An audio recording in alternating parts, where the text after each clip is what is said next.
জানি আল্লাহ রাব্বুল ইজ্জত ইসলাম আমাদেরকে দিয়েছেন কোরআন এবং সুন্নাহর মাধ্যমে। রাসূলুল্লাহ সাল্লাল্লাহু আলাইহি ওয়াসাল্লাম তিনি দুনিয়াতে নাই, তিনি সর্বশ্রেষ্ঠ নবী। মুহাম্মদ রাসূলুল্লাহ সাল্লাল্লাহু আলাইহি ওয়াসাল্লামের পরে আর কোন নবী দুনিয়াতে আসবে না।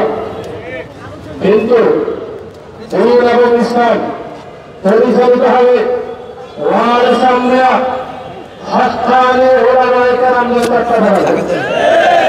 রাসূলুল্লাহ সাল্লাল্লাহু আলাইহি ওয়াসাল্লাম হাদিসে বলেছেন, ইন্নাল উলামা ওয়ারাসাতুল আমবিয়া, উলামায়ে কেরাম নবীদের ওয়ারিস। সুতরাং এই পৃথিবীতে ইসলাম কোরআন এবং হাদিসের মাধ্যমে যদি কোনো কিছু পরিচালিত হয়, অবশ্যই আলেমদের তত্ত্বাবধানে হতে হবে। যারা আলেম বিদ্বেষী তারা যত ইসলামের দাবি করুক না কেন, কখনো তারা ইসলামের হতে পারে না। আমরা জানি দাওয়াতে তাবলীগ একটি হক দেওয়ার ফোকাস, ওলামায়ে কেরামদের তত্ত্বাবধানে তার সূচনা বাংলা থেকে অদ্যাবধি পর্যন্ত চলে আসছে।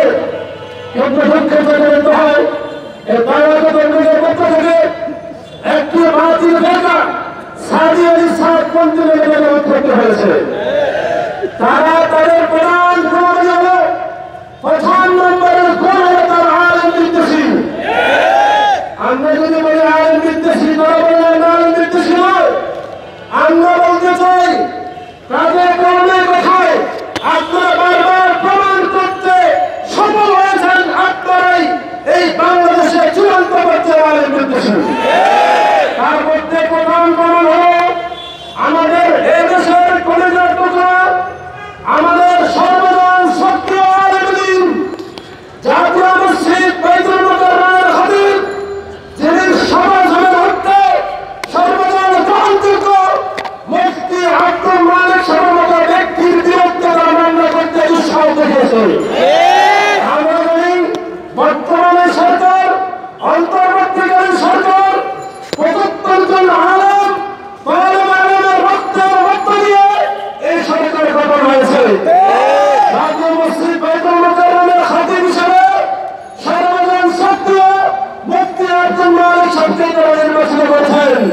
সুতরাং সরকার সমগ্র জাতি যে ব্যক্তির উপর আস্থা রাখেন সেই ব্যক্তির বিরুদ্ধে অবস্থান নিয়েছে। তাই এই দেশের সর্বজন গ্রহণযোগ্য দ্বীন এবং ইসলামী সংগঠন হেফাজত ইসলাম, যারা বারবার ইমানের পরীক্ষা উত্তীর্ণ হয়েছে, সেই হেফাজত ইসলামের মাননীয় চেয়ারম্যান আমির হেফাজতের বিরুদ্ধে তারা মামলা করেছে। এই দেশের ওয়াজ মাহফিল জগতে যিনি কিংবদন্তি আল্লামা নুরুল ইসলাম মনিপুরি, তার বিরুদ্ধে তারা মামলা করেছে। সুতরাং এই সকল মহান ব্যক্তিদের বিরুদ্ধে মামলা করা এটাই প্রমাণ করে তারা এই দেশের চূড়ান্ত পর্যায়ে আলেম বিদ্বেষী। যারা আলেম বিদ্বেষী হবে তারা যেন ইসলামের দাবি করুক, কখনো তারা ইসলামের হতে পারে না।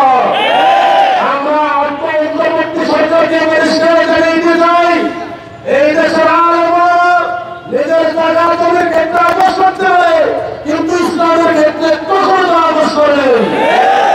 এই দেশের আলেমরা 2013 সালে ওই 7টা চত্বর প্রমাণ করেছে সব ক্ষেত্রে আপোষ করা যায়, ইসলামের ক্ষেত্রে আপোষ হতে পারে না, পারে না, পারে না, পারে না।